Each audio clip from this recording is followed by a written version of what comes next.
Hey onda, I'm Jenny and thanks for watching Doing Life with Jenny. Today we're talking about the time I was married. Was, no longer.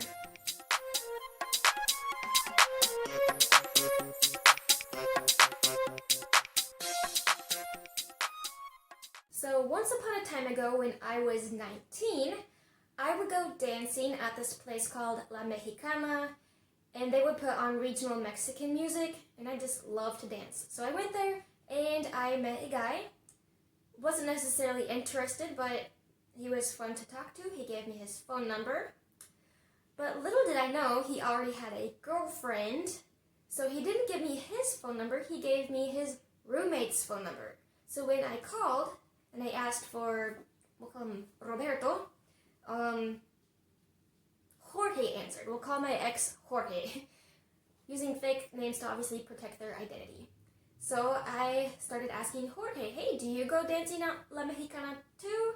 Will I see you there sometime? And he was just very friendly, and we decided to meet up and go dancing. We hit it off pretty well. He had the cutest little dimples, and he was like a big teddy bear. And so we started dating.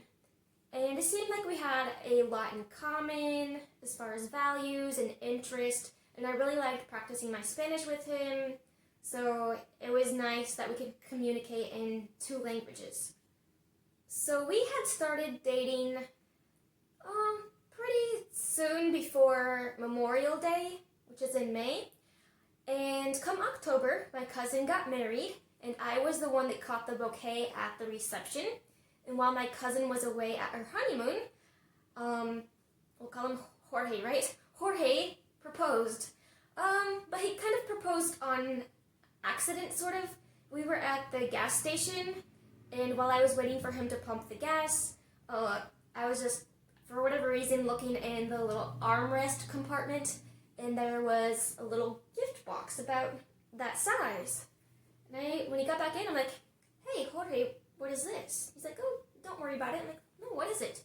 So we whipped around to the Walmart parking lot. He took out the little gift box and he proposed there. Again, in the Walmart parking lot. And of course I said yes. And we were married then in March. So less than a year of being together. And it was a simple little wedding, because most of his family was in Mexico. That's where he's from, if I forgot to mention that. Yeah, so we just kept it simple, but it was a pretty nice wedding. We had a piñata shaped like a wedding cake for the kids. It was really, really nice. So after the wedding, we took a little honeymoon to Gatlinburg, Tennessee. Since it was March, it was still pretty chilly, so we just stayed for a day or two, and we decided we weren't having fun. So we went down to Atlanta to visit his family there, hung out, and came back home to the St. Louis area. But I'm missing a fun detail. On the way to the honeymoon, obviously we had to stop for gas at some point, and he got out to pump this time, and it's just taking him a long time to pump the gas. So I turned back, I'm like, what's going on? He's like, the nozzle won't fit in the gas tank. I'm like, what do you mean it won't fit in the gas tank? So upon further inspection, I noticed he is putting diesel in my Dodge Neon. Yes, diesel in my Dodge Neon. So I'm panicking, like, what are you doing, dude? So we called a mechanic to see how we should handle the situation.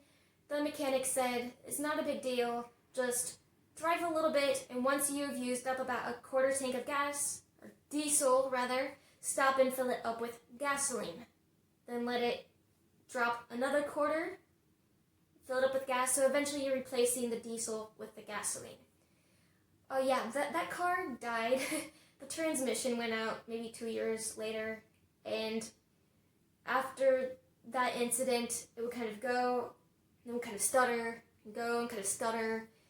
It was a mess. But, so yeah, that's the story about how we met and how we got married. We'll see you in the next episode. Ciao!